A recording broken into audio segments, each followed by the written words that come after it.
bienvenue sur les vidéos d'Essence de marque. J'espère que vous allez bien. Aujourd'hui, je souhaite aborder avec vous une thématique qui me tient beaucoup à cœur. C'est celle concernant les messages que vous véhiculez par votre communication.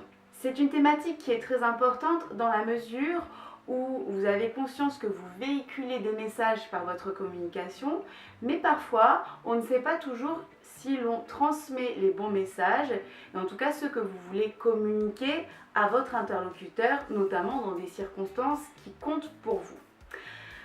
Connaissez-vous la règle des 3 V? Peut-être certains oui, je vais vous expliquer de quoi il s'agit. Il s'agit d'un personnage qui s'appelle Albert Mehrabian, qui a mis en évidence les différents impacts de la communication qui s'appliquent aux différents pans de ce champ-là. Alors, de quoi s'agit-il? Lorsque vous communiquez en vous basant sur 3 pans.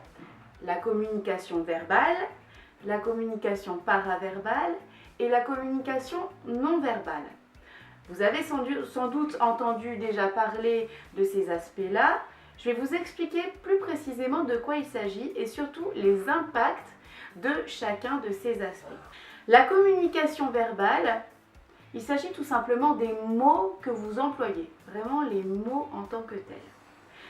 Concernant la communication paraverbale, c'est tout ce qui va encadrer la voix. Alors là-dedans, vous allez mettre l'intonation, la modulation, le rythme. Est-ce que vous parlez vite? Au contraire, est-ce que vous parlez posément, lentement?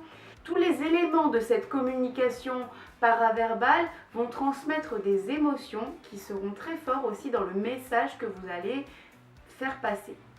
Et puis vient la communication non verbale. Très souvent, quand j'interroge des groupes sur ce qu'est la communication non verbale, on me dit c'est la gestuelle. Alors c'est vrai, c'est globalement la gestuelle. Je pourrais dire de manière plus large, c'est tout ce que vous communiquez avec votre corps. Il va s'agir des mouvements, il va s'agir de votre posture, comment vous vous tenez, est-ce que vous vous tenez droit, est-ce que vous êtes ancré sur votre siège, sur vos pieds, aussi les mouvements de vos jambes, et puis essentiellement, c'est ce que vous allez communiquer avec la zone de communication. La zone de communication, c'est ce qui englobe le buste, depuis le sommet de la tête jusqu'à la poitrine, en incluant avec les bras. C'est vraiment la zone par laquelle vous allez communiquer le plus. Ce qu'il faut savoir, c'est que bien souvent, ce que l'on communique de manière paraverbale et non verbale se fait pour la plus grande partie de manière inconsciente. Aussi, il est bien de prendre conscience justement de certains aspects de cette communication pour transmettre les messages que vous souhaitez. Pour revenir à la thématique du jour, la fameuse règle des 3 V que je souhaitais vous expliquer, Albert Mehrabian a appelé cette règle ainsi 3 V. Pourquoi? Parce que vous avez le verbal, donc les mots, le vocal qui correspond à ce que vous avez dans la voix, le paraverbal, et le visuel, ce que vous donnez à voir de vous. C'est un moyen pour vous rappeler de ces 3 aspects-là. Mehrabian a mis en évidence la répartition de ces éléments de communication. Ils sont assez surprenants dans la mesure où il a mis en évidence que dans la communication non verbale, 55% de ce que vous communiquez passe par là. C'est-à-dire 55% de ce que vous allez transmettre dans votre message va passer par votre physionomie, votre gestuelle, votre posture.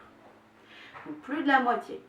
Ensuite, la communication paraverbale, ce que vous allez transmettre par votre voix et votre manière de vous exprimer au niveau de celle-ci. 38% du message global passe par le paraverbal.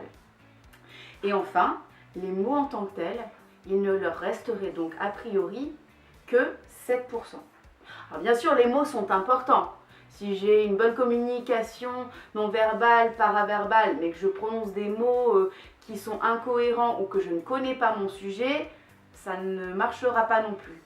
C'est important de prendre conscience de cela parce que l'étude de Mehrabian est particulièrement vraie lorsqu'il s'agit d'une première rencontre émotionnellement impactante. C'est vrai dans la vie privée et c'est notamment vrai aussi dans la vie professionnelle.